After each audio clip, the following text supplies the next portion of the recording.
more moments for others to join. And while we're waiting, if you wouldn't mind using the QR code here down in the bottom left-hand corner to sign in for today's event. Again, I know that many of you have registered via Handshake. This is not the same thing. This is actually checking in for the event, saying that you did attend. And if you do have any trouble using the QR code, you can put your email address into the chat and we can sign you in manually. This event is going to be recorded and will be available after the event closes, probably sometime tomorrow would be my guess.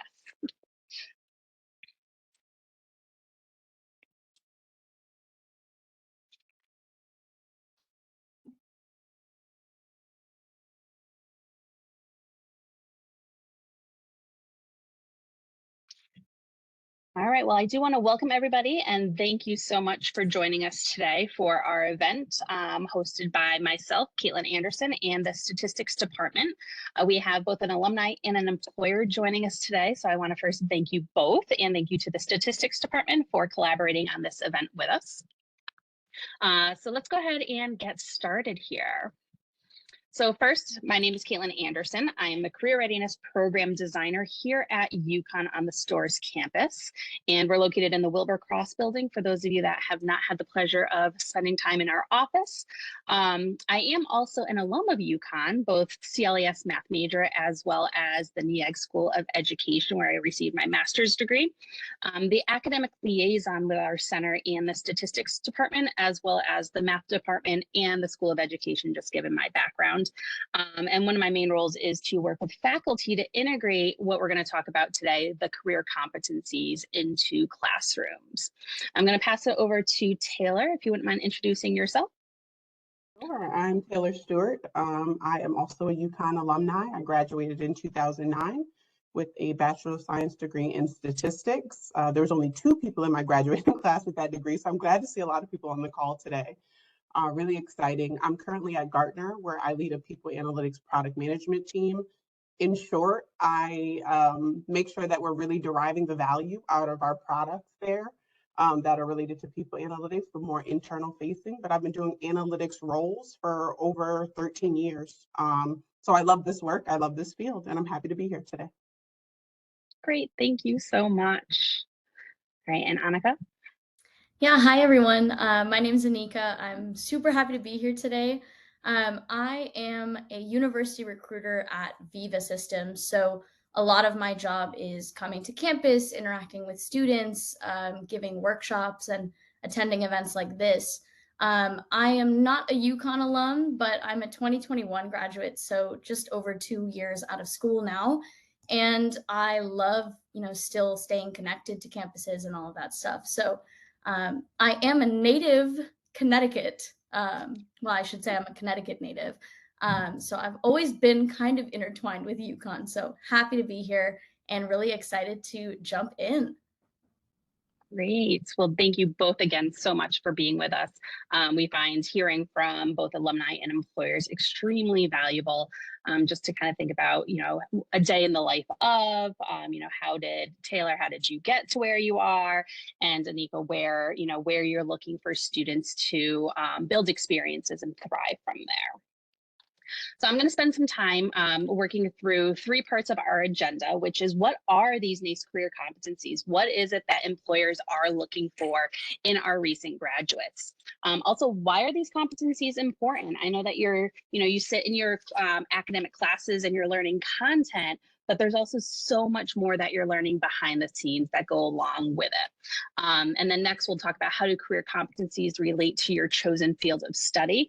Most folks on the call today are majoring within the statistics department, but we do have some others that are outside of those fields.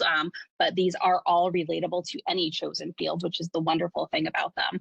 And then how to go about articulating these competencies to make yourself the best candidate for your chosen career path. So hopefully I'm going to limit this to about 15 minutes so we can get to our 2 guest speakers through a discussion. So just bear with me through this.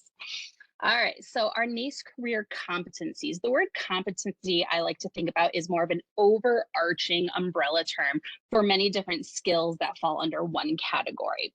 NACE is an acronym for the National Association of Colleges and Employers.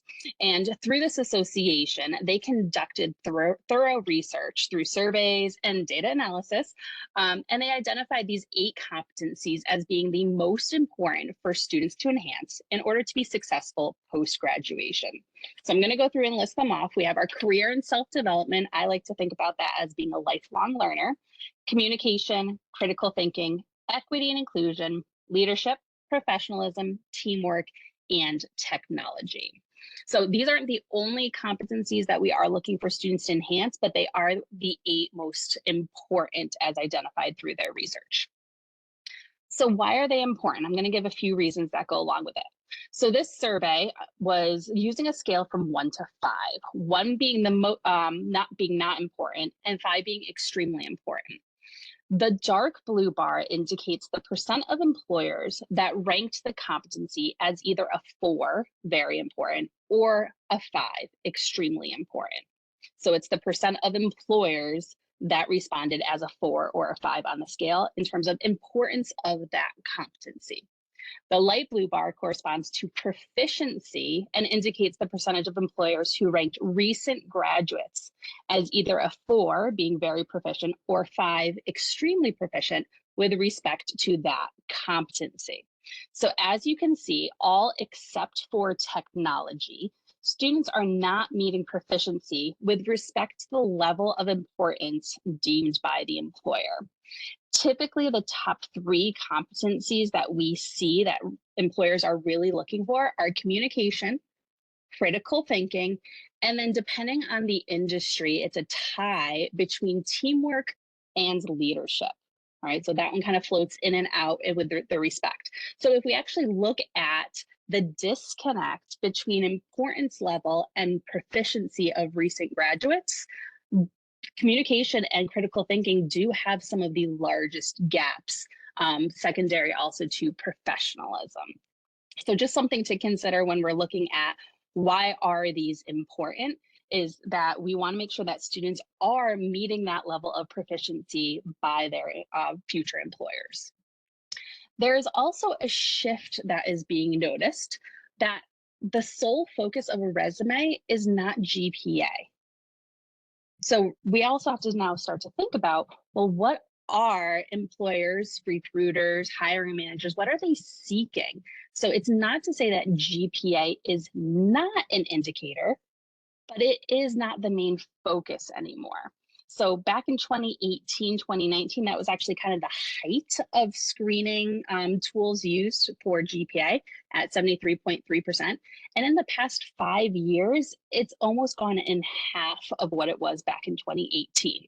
So it's a shift is happening away from not just looking at GPA, but what else are they looking at? And I think we can already answer it based off of the topic of today's workshop, is they are looking for these competencies, these transferable skills to kind of narrow down their candidate pool a little bit more.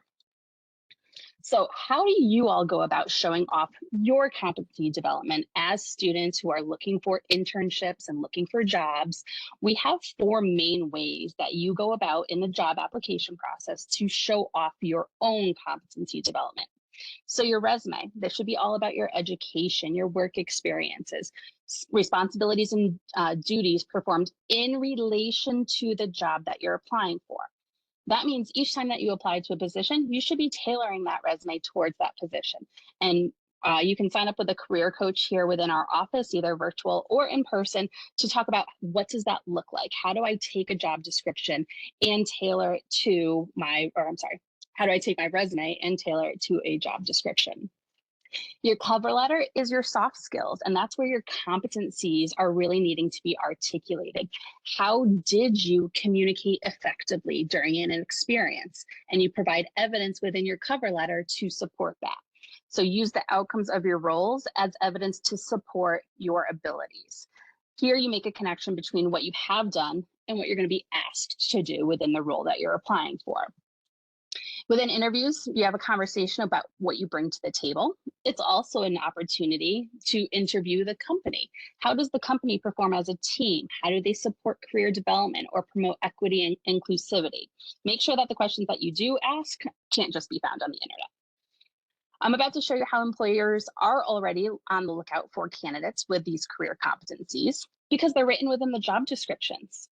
To see what a job description looks like or to schedule an appointment with a career coach at UConn to work on your job application materials, you can visit the link shown at the bottom of this slide here. So career.uconn.edu/handshake. Many of you are already registered on Handshake, so just keep in mind that Handshake is our job portal that employers are looking specifically for UConn students. It is also our scheduling system to meet with one of our career coaches. You can search hundreds of job postings from employers that are looking for UConn talent. And we're going to go ahead and take a look at an internship posting here. So I know that there's a lot of words on this page. It's not meant for you to read through all of them, but just to give you kind of a quick insight into what does a job description look like for many of you that may have not seen a job description. So what I did was I went to that website that I just showed you on the screen, Handshake. I clicked on jobs in the upper left-hand corner, and all I did in the search bar was type in statistics. Keep in mind that your major does not indicate or is not equal to what your job title is. Okay, so that's a big thing to make sure that you're looking out for. And we can talk to Anika and Taylor both about, what is a job title that goes along with a certain major. So I searched through the postings for an internship position that fit my fields of interest, and I picked sports. So let's take a look at what actual roles and responsibilities of this position would look like. So we have some requirements here. We have a field of study in statistics or statistical related major, sports management, which we have a few majors on the call today that are majoring in sport management, mathematics or computer science. So those that have a strong knowledge of baseball or softball, a self-starter in the morning, ability to manage your time independently throughout the day. So you kind of go through each one of the bullet points, but then you start to look at how does this text align with competencies? So if we're really looking at like even those top three that I had noted before about communication, critical thinking, sometimes there's some leadership and teamwork in here, we can actually start to see those words emerge within these bullet points. So what I went ahead and did was actually highlighted phrases within this job description that match with those 8 career competencies that we're looking at. So it's going to be a little bit colorful, so stay with me here. So if you take a look, here's kind of my key up here at the top because the colors wouldn't make sense without the key. And we can take a look and see this light blue here is professionalism. So being a self-starter is considered professional etiquette, ability to manage your time independently. Yellow is your communication skills, so clearly good communication skills. Willing to engage in analytical conversations with staff, colleges, coaches, scouts, and those folks probably don't have a statistical background. So being able to communicate in a manner for those that are not within kind of your realm of jargon. Red is your technology. We have the brighter green. So as you can see, there is a lot of competencies built into the job description that you are looking at. And this holds true for all of them across the board. You look at any job description, you're going to be able to pick out which of these 8 competencies do you need to be able to articulate from your experiences as UConn students. All right, so I did really good on time there, got through all of that. So we're gonna head into the moderated panel discussion. And what I'm gonna do is I'm gonna stop sharing my screen so that way we can hear from Anika and Taylor a little bit more here. Let me go ahead and stop. And if you do have any questions while we're going through the discussion panel, please feel free to pop them in the chat and we'll address them when we get to the Q&A portion as well. All right, so let's go ahead and start with Taylor. I'm going to ask you a question. Feel free to respond. And then Anika, if you have anything that you'd like to add to it, I know that you're not from the alumni perspective, but especially from that employer perspective, we can always tweak some of these questions to follow suit. All right, so Taylor, what experiences when you were at UConn helped you to enhance your career competencies? Yeah, that's a really good question. I think back when I was in school, when I think about communication, when I think about teamwork and leadership, and I know not everyone's a fan, but really participating in group projects, participating in activities where we're forced to solve a problem together. And it doesn't necessarily have to be like a statistics type of activity, right? If you think about, I don't know what they're called now, but like even affinity groups, right? And we're planning something, like figuring out how to communicate um, effectively to one another with people from different backgrounds. I mean, I also did statistical things too. I did some programs over the summer, and I think that enhanced my technical abilities. But I found what was most beneficial to me now is my ability to work with people from all different backgrounds, communicate to them in ways that they receive it, and really learn how to partner with people and share things, right? Like share responsibility, really thinking about teamwork. So I think back when I was at UConn, if I think about the work I do today, just learning to work with different people who may not have the knowledge that you have is so critical. That's awesome. Just to follow up on that, what particular student organizations or affinity groups were you a part of? It could be called something different now because again, it was a long time ago. But even like the African American Center, I was a part Mhm. of. I believe, I don't remember if it was called Pride or, but the LGBTQ community. I like to go in their events. I did a lot of studying in the center they had there.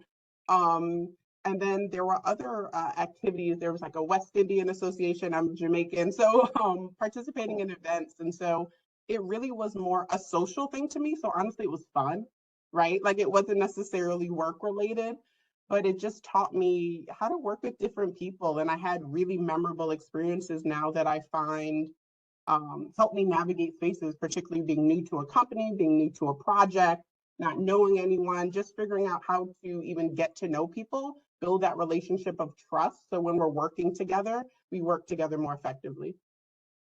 I find that that's so cool that it's actually your social Yeah. situations that are helping you to, mold yourself into these, or enhance these career competencies that are going to benefit you. Yeah, so just socializing a lot more. So Anika, I wanted to think about, what experiences in recent, hires are you looking for that have helped enhance their career competencies? Yeah, I mean, Taylor, you kind of took the words out of my mouth here. I was going to speak to on campus involvement first and foremost. I think it really, really shines a light on your ability to work in a team, your ability to potentially take on a leadership position, whether it be right this second or you grow into that position with the company. On campus involvement is huge. And that, again, doesn't have to be, I was the president of my consulting club at X, Y, and Z. It can be, I played basketball and I learned how to work in a team and I learned how to lift my team members up and do all of these things. That is just as important to me as technical skills you bring to the table or like hard skills that we would consider. Um, the role that I hire for in particular is client facing and very collaborative. And so any sort of on campus involvement is huge, huge for us. That's awesome. Great. So what are you seeing, Taylor, as like the career competencies that you enhance that are essential to being successful as that major? So, and let me think about that question. But so essentially, you're trying to understand which, as a statistics major at the time, what competencies were essential. Yes. So like taking me back, I have to try to rack my brain to remember. But I think critical thinking, I think, was probably one that when I was in school and I ended up getting a master's. So I was in school a bunch of times, and critical thinking, I think, ended up being one of the most important competencies. And I think it was an ability to not just think about the problem at hand and how can I solve, but what is this question? What is this project? What am I really trying to articulate? I think when we do any type of statistical analysis, data analysis, we can get stuck in the weeds. We could kind of get into kind of like this analysis paralysis state, but being able to understand what is valuable to communicate, what is valuable to bring forward, was something that I think was a common thread throughout being a statistics major and my continued schooling after that. That's great. Yeah, I remember when I was, going through my math classes, and you're just so into it, and you can't see the light out of it. So being able to know and pare down the information that is relevant to what you're working with, because you get so much information, as you're looking through everything, that to sort it all out is extremely important. So thinking from the employer perspective, when you are hiring or looking through candidates, what career competencies are you seeing that are essential for the candidate to make sure shines through, whether it's their resume, cover letter, interview? Yeah, easily for me, it is that career and self-development, I think it was called, competency, and the communication. Those are two really essential things that I look for. Again, I already said this, like coming into a very collaborative and client-facing role, effective communication is paramount for us. So communication skills are really, really great, very important, especially in that interview phase where I'm as face to face with you as I can be and having a conversation. But from my perspective, I exclusively hire new graduates or people with under 2 years of experience. So that development piece really comes into play because I want someone who wants to learn more and wants to dive deeper into problems and develop new skills and hone old ones. So that's a big thing for me, as well as someone who is ready to take on that learning challenge as well. Yeah, I think that continuation of professional development and having that intrinsic motivation is kind of huge. And Taylor, you hit upon it that you went back to school a few times. Can you kind of talk to that effect? Yeah, so I ended up not going to UConn for my master's. I ended up going to Central maybe a year after I graduated, and I got a master's in math and stats. And then I ended up going back again. I tortured myself again and went back and got an MBA. And I think, to Anika's point, really figuring out that I wanted to develop, I wanted to hone my skills. And I think the first time I went back, it was to hone those like technical skills, right? To learn everything that I could. And then as I kind of advanced in my career, I realized really fully understanding a business and how a business runs, like the finance, the accounting, all of the pieces that make it go together, is why I went back and got my MBA. And really, because I was like, I know the technical stuff, I'm good there, but how do I understand the parts that I don't know so that when I'm working with different people in my organization, I understand somewhat of what their role is, what their focus is, what motivates them, and I can kind of speak the same language. Wonder, it's inspiring. That's what I have to say. To go through that much schooling, it also takes into account like the passion behind it. And that's, I think, something that we always want to find within our jobs, is that we have passion for it, which I think goes back to the idea, Anika, that you were saying about career and self-development, having a passion to continue learning more. I know that when I talk with students, they struggle a lot with, what does leadership look like? So Taylor, can you tell me about what leadership looks like in your role, or even when you were a UConn student, how you enhanced your leadership competency? I think what leadership looks like in my role today, and like for the team that I have, is really not being afraid to maybe ask the unpopular question or say the unpopular thing. And I think sometimes, for example, if we're working on something and I might give my team, say, hey, we have to do this, we have to solve this problem. And they might not know why they're doing it or what's it for, or what is, but they're able to push back and ask those questions or challenge. Maybe we should do it differently. Maybe we should think about it this way. And that enables me to know, hey, I need to set the right context for the team, or maybe we need to change the way that we work. And I think sometimes leadership doesn't have to look like a title or a specific role or a level of education. It's really being able to understand the needs of a team or a group, and not being afraid to speak up, not being afraid to ask questions, putting your ego to the side a little bit and really thinking about what's best for the group. That's kind of what leadership looks like for me in my role today. And even if I think back when I was in school, there were many times in many classes I can think about when I was in school where I was going to raise my hand, and I'm sure my classmates probably hated me because they're like, class is getting ready to end, be quiet. But I think I could imagine other people had a question if I did too. And so sometimes it may be the uncomfortable thing or it may be a nervous thing, but it tends to help out a lot of people, and people start to look to you as a person that they may want to ask questions to that could voice them to the broader group. You kind of encourage others to do the same.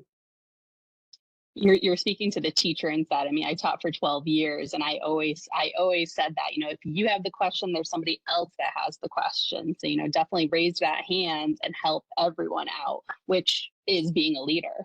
And I think that it was perfect what you said about it doesn't have to come with that title. It doesn't have to have a leadership title. You don't have to be the president of the group. You don't even have to be the secretary of the group. Being an active participant does show those leadership skills. So, as a recruiter, Anika, what do you see that either students are bringing as an experience that showcases leadership that those on the call might not consider leadership, but you wanted to highlight it? Or, just what are you looking for in somebody that has strong leadership skills? Yeah, I guess I'll speak more to the latter because there aren't a lot of things that surprise me at this point in terms of what people are bringing to the table. And, leadership looks like a lot of different things. But to speak to the latter, I feel like leadership also looks like knowing when to take a step back and evaluating your team and saying, okay, I know for a fact this one thing is maybe not my biggest strength, but the person right next to me might have all of those skills and will bring that to the table in their own way. And looking at your team and saying, okay, how can I utilize everybody's skill set in the right ways to make this team as successful as it can be? It doesn't always have to be, I'm the leader, I'm going to take the lead on everything. Let's see what we as a team can really accomplish. And so again, that looks like a million different things, but any sort of involvement, any sort of, well, now I'm losing my words, but any sort of involvement in those clubs, on those teams, in those organizations, that's really huge, and that will speak to it a lot. And what I'm hearing from both of you is that reiteration of teamwork all throughout this. So as we know that these career competencies are overlapping. So as you build one, you are strengthening another at the same time. So I think that's something to consider, that when you think you're enhancing one, you actually might be enhancing two or three at the same time. And what you're projecting onto others is helping them to enhance different competencies too. Taylor, what do you wish you had taken advantage of during your time at UConn? Honestly, it's probably going to sound like I'm pandering a bit, but like career services and academic advising in a way that really helped me understand, like, hey, how should my resume look? Like, how should I structure a cover letter? What are employers looking for? Because I think, and maybe we can all relate, and I probably shouldn't say this, by senior year, you're probably like ready to get out of there, right? Like you're just ready to hit the ground running. And I probably could have leaned into career services a bit more and thinking about, even if someone had said, hey, these are the core competencies. So when you go into an interview, this is how you want to articulate your skill set, or these are some really great experiences you had that you want to highlight, would have helped me earlier on, even if I think about taking advantage of potential internships and those types of things. It's so critical to get that experience early on, because it just helps you when you're starting out in your career. I think I probably did it the hard way, And I found myself to where I am now, but I wish I would have kind of taken more advantage of the services that were offered to me. Well, I love the plug for the career services as well as academic advising. So I did not set Taylor up for that, by the way. You did not, I promise you, I promise. Anika, what are you looking for in candidates? And that might be, time specific or role specific. So feel free to dive into either of those. Yeah, I mean, I'm looking for a lot of different things. Some of them are more prevalent on a resume than other things. Like I can look for software proficiency on a resume or quote unquote leadership experience on a resume. But I'm the first person that a new candidate applying at Viva sees and talks to. And so for me, it's all about diving into some of these competencies that are not easily discernible from a resume. So I'm looking for really hardworking individuals. I want really curious individuals, right? I want someone who is asking why. I always say in my interviews, like, you need to be a toddler and just ask why. Always get to the root of that problem. And to me, there are certain things that I have to cover in the interview process. I'm also looking to see how engaged is this person in the interview? How are they reacting to me? Um, if I'm giving my spiel and they're looking off to the side, that also sticks out to me. So I always look for little things that are, I would say, more characteristic or personality related in interviews. The other thing I really look for is going back to team oriented. I think it's all about working in a team. It's all about collaborating with others, whether that be with your client or with your internal team, or if you're mentoring someone in the role. All of that is really important too. And then the last thing I want to touch on is actually empathy, which might be a little hard to gauge in an interview process, but particularly with Viva, we work in an industry that affects human beings every single day and affects people's quality of life every single day. So I really want people who know that impact that they're making and understand the gravity of that situation. And so feeling that empathy, feeling that kind of passion, I think, come through is also equally important to me. And we only have 30 to 45 minutes to get to all of those things. So some of it is easier than others. But yeah, that's some of what I'm looking for.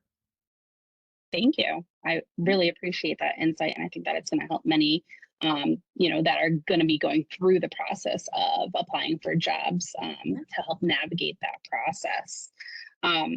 Now, Taylor, remind me, do you have any role in hiring within your company? Like, are you ever part of a panel? Yeah, I mean, I have a team myself, so I hire for my team. Sometimes other leaders ask me to interview talent for their roles because our teams work together, and I've led teams in other companies. So yeah, I talk to candidates all the time as well.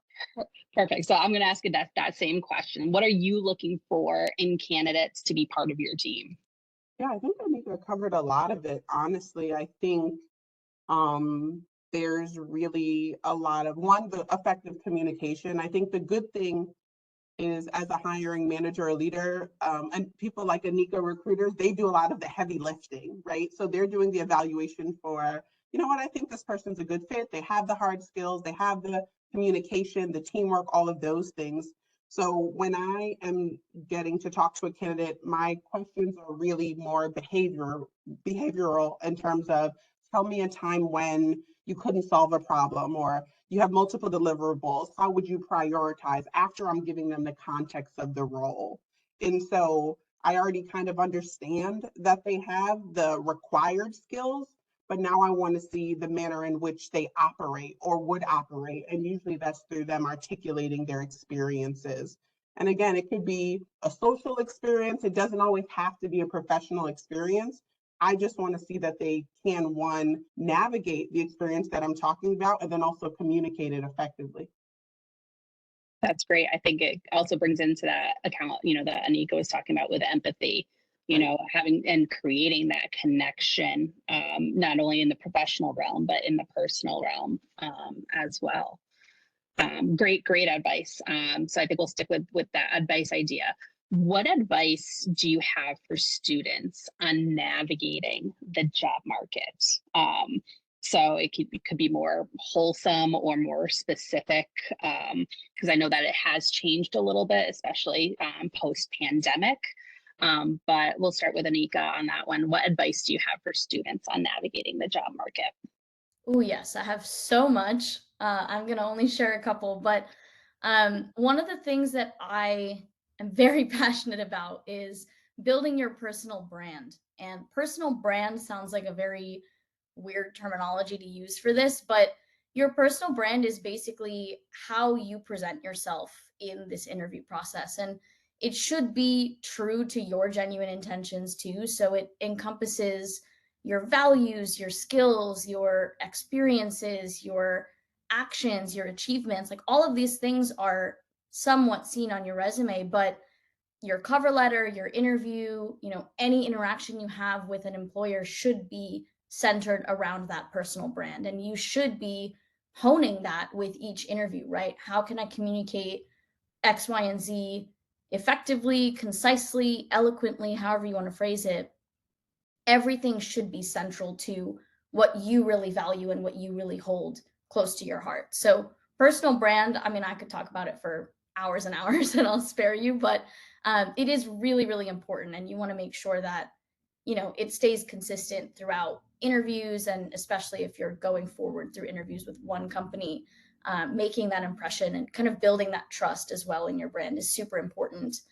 And my next piece of advice is really apply intentionally. I think this particular job market is pretty tough, and a lot of people are just kind of throwing their resume at anyone who is taking it or anyone who is potentially hiring. And I think, again, stepping back, applying really intentionally, it gives you the time to just kind of put 100% into every application and do that tailoring that you were talking about of my cover letter, my resume is all aligned to this role.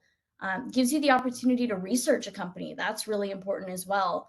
And then at the end of the day, figuring out, is this something I see myself doing for 40 hours a week for the foreseeable future? That's really, really big. So applying intentionally, especially in a job market like this, is really, really important.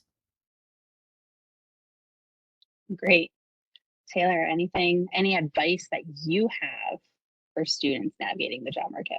Yeah, no, I think Anika talked about a lot of it. I think the other thing, at least when I was graduating, I think, and you mentioned it earlier, to really don't get caught up on job titles. And I think, like I do people analytics, product management, that job didn't exist when I was in school. And I think when you're doing your job search, like Anika said, really read the job description, read what the day-to-day is. Think about if that's something you'd like to do. And really focus on that. I think sometimes we think, and I know I was like, oh, I have a statistics degree, I'm this, I'm that. Like you think, you're gonna have this, the job title is gonna give some sense of authority, but really look at what's actually being talked about in the day-to-day responsibilities. What is the role? Look at the company. Think about the things that you'll learn in this role that you can take with you wherever you go. So I would just say really think about the job and what skills you'll learn. Can I enjoy this? Will I enjoy this? Do I want to do this? And just understand that, like, it's not, and I shouldn't say this against a recruiter, but like, you're not going to be there forever. You don't have to be in that job forever, right? But you may learn really valuable skills that you can take with you on your journey. I think that both of you have given great advice on there. I kind of want to go back to that idea of GPA that we had talked about in the opening slides, and just kind of hear your take on, how much weight does GPA play a role?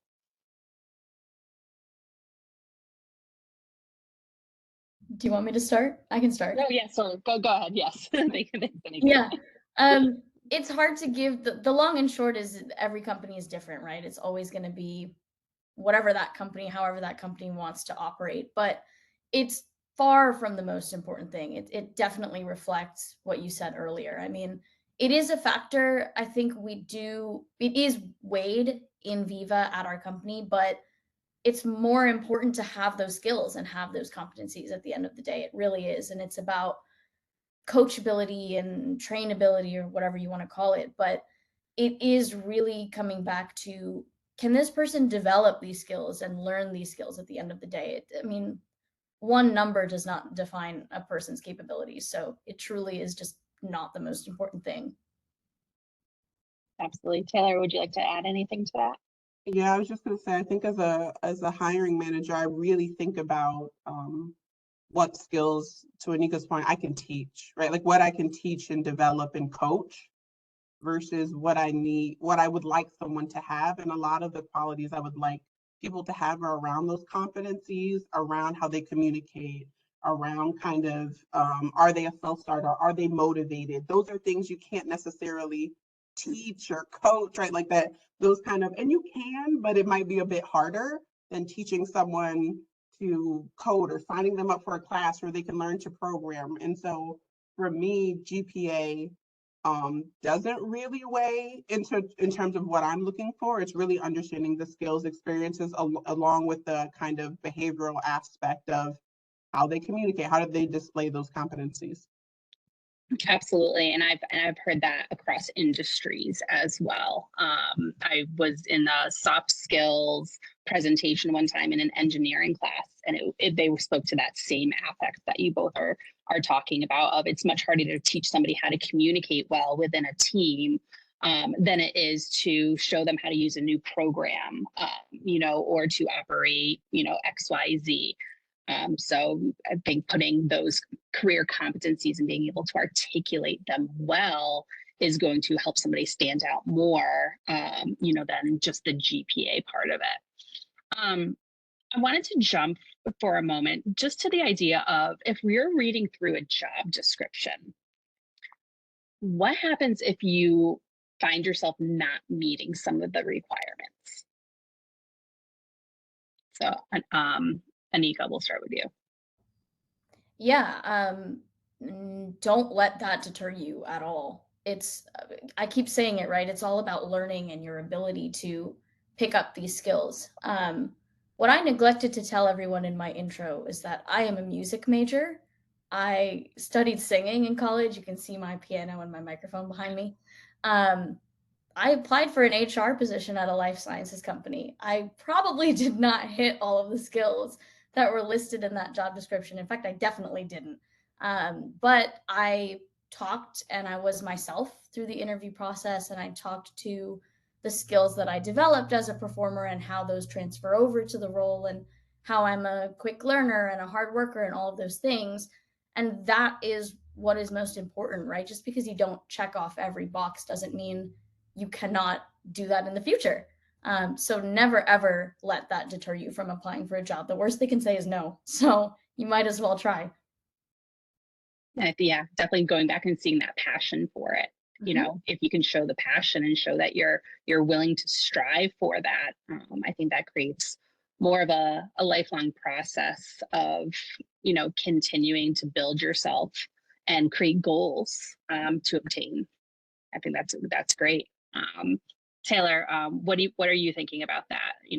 If you're not meeting each one of the requirements.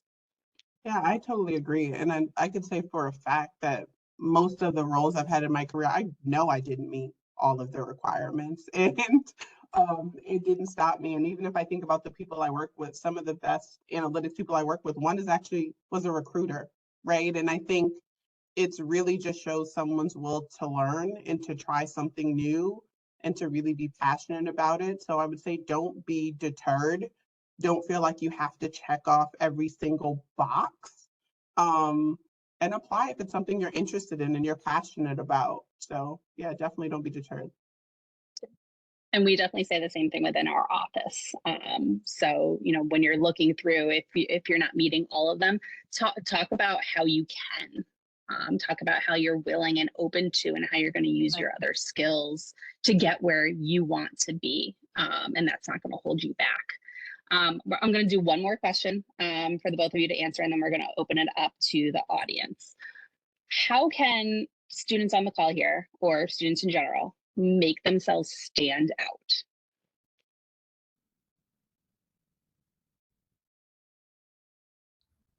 Taylor, I'll start with you. Okay, great. You saw my thinking face. I think really it's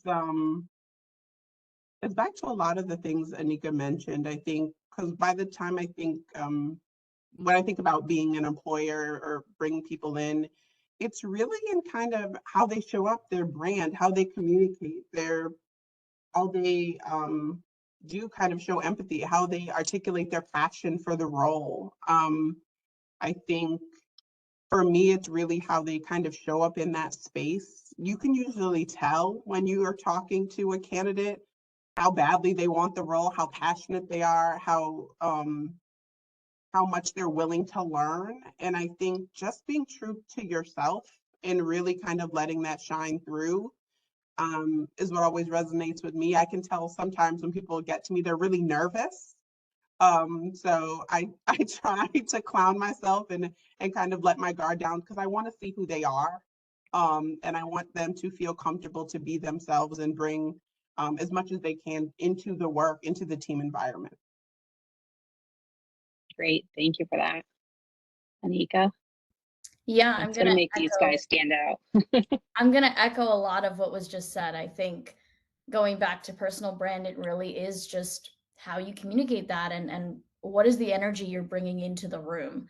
That is huge to me. And the last thing that I guess I'll speak to on the branding front is I don't want overly rehearsed answers either. Like someone can come to me and you can tell that they've drilled all of these responses into their head. They don't have to think about it at all.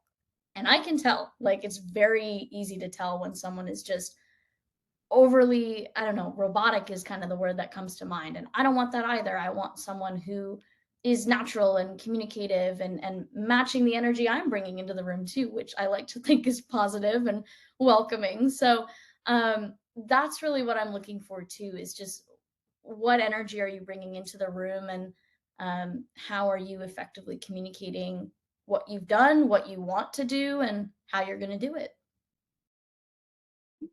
That's really great. We have one member of our department who loves talking about personal branding. So we hear from it a lot. And it holds true, you know, even looking at these career competencies, you know, which ones are not only important to you, are you good at articulating in that manner that will create kind of that ambiance around you to, you know, solidify your package. So I think that idea of personal branding is really important.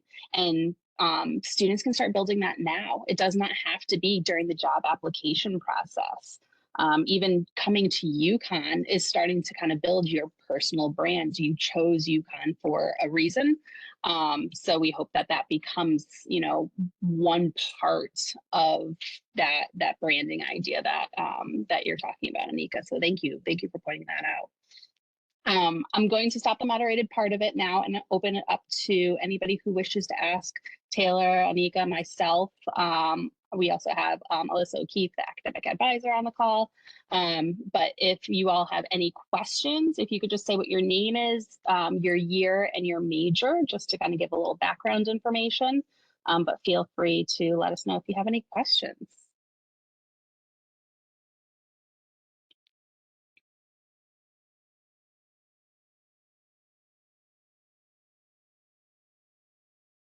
And remember what they said about questions before. If one of you has it, somebody else probably has it. I do see a hand up, Jillian Brown. I'll go ahead with you if you want to unmute yourself and just say what your major is and your question. Hi, I'm Jillian. I'm a junior sports management major. I just have a question. I want to hear kind of what you both think about it. I know you talked about navigating the job market, but I was wondering if you could speak to maybe paring it down, looking for positions that are more entry level. As you know, juniors and seniors, when you're just graduating, it can be discouraging when you see senior associate or vice president on such and such.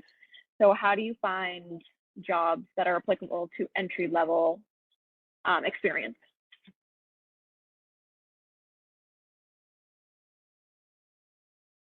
I'll jump in. I think a lot of these job boards nowadays have so many filters and advanced settings, all of those things that you really can use to your advantage, right? LinkedIn, I think, is huge for that. I think you can really get granular with things that you're looking for, skills that you have attached to your profile and experience level. It is really tough with, this is an entry level position and we want 5 years of experience. But again, the worst thing they're going to say is no. Like, I really don't think it hurts to throw your hat in the ring if it's something you are passionate about, because if you can learn it, you can succeed in the role. So it's kind of a self-explanatory answer, I guess, but use those filters to your advantage and don't be afraid to just throw your name in. Yeah, I would agree. I would echo that. I thank goodness there's a lot of these job boards that have filters, because they didn't always, and it made it really, really difficult to navigate. I think another thing that I know people have done is, if you find a job or a company you really like and you're so passionate about it and you're gung-ho, what I typically try to do on LinkedIn, or what I've told people to do, is find a recruiter that works there and maybe just send them a message on LinkedIn and just say, hey, I'm interested. Could I talk to you about this company? Could I understand the dynamics? Because it doesn't hurt. I mean, recruiters are often looking to fill positions, and even if they don't have a role, it's a good way to learn about the company, the role structure, what these roles actually mean. Sometimes the titles aren't super clear. You don't know what they are. So I would say for companies where you're really passionate about it, right? Or you see a title, you're not sure what it means, you're not sure the experience you need, it doesn't hurt to reach out. The worst thing they could do is like not respond. But I would say it doesn't hurt to try, but job boards definitely, and the filters, again, I would recommend. Thank you both. Thank you, Jillian.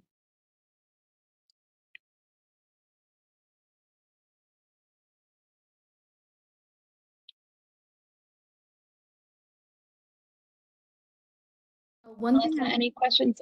Oh, sorry. I didn't mean to cut you off. Go ahead. I was just going to say, I wanted to touch on something really quick, because I realized that at this point I've said you should apply intentionally, and also it doesn't hurt to put your hat in the ring. They're not mutually exclusive. I really think you can still be applying intentionally while also saying, look, I think I can do this job. I feel passionate about it. That is intentional. I feel like I can succeed in the role. That is also intentional. And then just say, look, what happens, happens. I would love to, be considered for the role. So I wanted to clarify that before we moved on. Thank you for that. But I also agree with that. I think it's more of the idea of don't sell yourself short. Just because you aren't checking all of those boxes does not mean that what you have to offer is going to disqualify or qualify you, whichever way you want to look at it. Saying 5 years of experience, well, you might have 2 very, very strong years of experience and a different perspective to also bring to the table. My background in education and now working in the Career Center, they kind of fit with each other. But I also have the math degree. So I bring along that data and that analytical thinking as well. So you have to also think about, they might be looking for diverse perspectives to fit within their team. And, you don't have a clear understanding of what the team is composed of. So, thinking about your specific skill set might actually help to fill the voids that the company is looking for. So I think that's a great way to look at it. Melissa, any questions coming through the chat for you? No. Any other questions?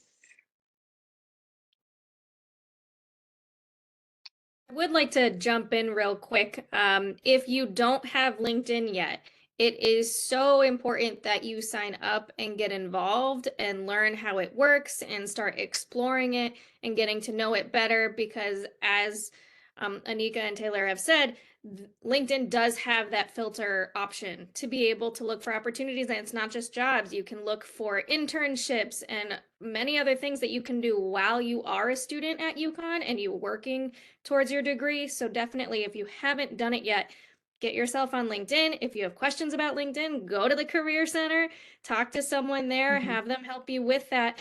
They'd love to do that, but definitely start that process right now. We do offer 30-minute coaching appointments on LinkedIn profile creations, critiques as well. So if you are just starting off or you already have one, but you're looking for, making those connections like Taylor was talking about, trying to reach out to somebody that you've never spoken to before. How do you craft that type of message to grab somebody's attention and kind of get a response without saying, hey, I need you to do something for me. That's not what those messages are supposed to be about. It's more of, researching and actually finding the best fit. And you never really know like the degrees of separation that exists between you and somebody at a company that you really long to work for. So by creating more connections and creating that professional community, you can actually see that you might actually have a connection much closer to you than you would have initially thought without LinkedIn, which is kind of really cool, but it also, does tell you what a small world it actually is. So thank you for bringing that up, Alyssa.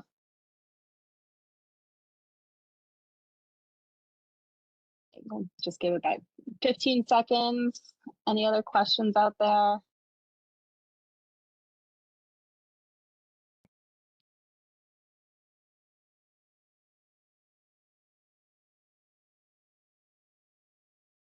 All right, so I do want to thank both Anika and Taylor for joining us today, spending their time with us tonight, and also to members of the statistics department for collaborating with me on creating this event.